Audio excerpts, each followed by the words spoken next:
நீர் மற்றும் நெருப்பு எப்போதும் எதிரிகள் அப்படின்னு நாம நினைப்போம்.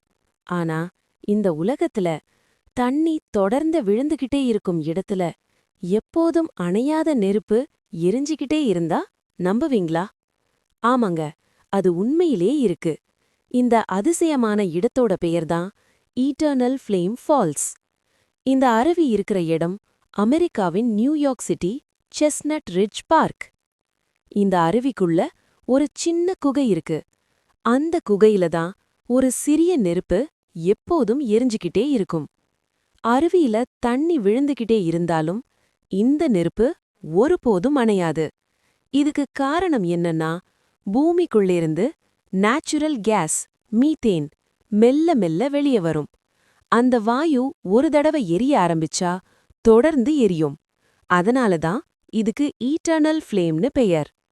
விஞ்ஞானிகளுக்கே இந்த இடம் ஒரு புதிர். ஏன்னா இப்படிப்பட்ட வாயுக்கள் ரொம்ப அதிக வெப்பத்துல தான் உருவாகணும்.